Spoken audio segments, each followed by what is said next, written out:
ಯಾಕೆ ವಿರೋಧ ಆಗ್ತದೆ? ಬಂಗಾರಪ್ಪನವರು ಹೇಳಿದ್ದಾರೆ ಸರ್, ಇದೊಂದು ತುಂಬ ವಿರೋಧ ಇದೆ, ಇದರಲ್ಲಿ ಯಾರನ್ನೂ ಕೂಡ ಆಹ್ವಾನ ಮಾಡಿಲ್ಲ, ಮುಖ್ಯಮಂತ್ರಿಗಳು ಕೂಡ ಲೇಟಾಗಿ ಆಹ್ವಾನ ಮಾಡಿದ್ದಾರೆ, ಇದರಲ್ಲಿ ರಾಜಕಾರಣ ಮಾಡ್ತಿದೆ ಬಿಜೆಪಿ. ಅದು ನಿಜ, ಅದು ಲೇಟಾಗಿ ಕಮ್ಯುನಿಕೇಟ್ ಆಗಿದೆ. ಅದಕ್ಕಿಂತ ಮುಂಚೆ CM ಅವ್ರ ಕಾರ್ಯಕ್ರಮ ಇಂಡಿಯಲ್ಲಿ ಫಿಕ್ಸ್ ಆಗಿದೆ, ಹೀಗಾಗಿ ಅವ್ರು ಬರ್ತಾ ಇಲ್ಲ. ನಾವು ಅದ್ರ ಪರವಾಗಿ ಅಟೆಂಡ್ ಮಾಡ್ತೀವಿ. ಈಗ ಕರೆದಿದ್ದಾರೋ ಬಿಟ್ಟಿದ್ದಾರೋ ಅದು ಬೇರೆ ಪ್ರಶ್ನೆ. ಈಗ ನಮ್ಮ ರಾಜ್ಯದಲ್ಲಿ ಆಗ್ತಾಯಿದೆ.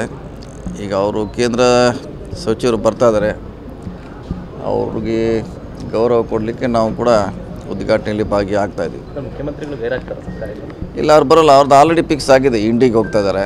ಅದು ಮುಂಚೆನೇ ಫಿಕ್ಸ್ ಆಗಿದೆ, ಇದು ಆಗಿದ್ದು 4 ದಿನಗಳ ಹಿಂದೆ ಆಗಿದೆ.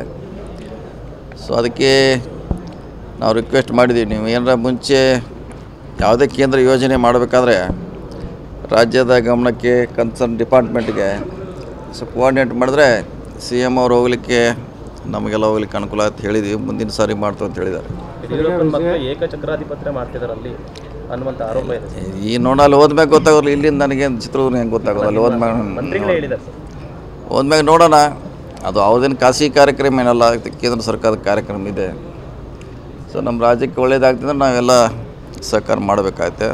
ಸರ್, ಈಗ ವಿಜಯಾನಂದ ಕಾಶ್ಯಪ್ನವರು ಹೇಳಿದ್ದಾರೆ 55 ಜನ ಕಾಂಗ್ರೆಸ್ MLAಗಳು ಆಯ್ಕೆ ಮಾಡಿ. ಅದೇನು ಗೊತ್ತಿಲ್ಲ, ಅವರು ನಾನು ಪೇಪರ್ನಲ್ಲಿ ನೋಡಿದ್ದೀನಿ.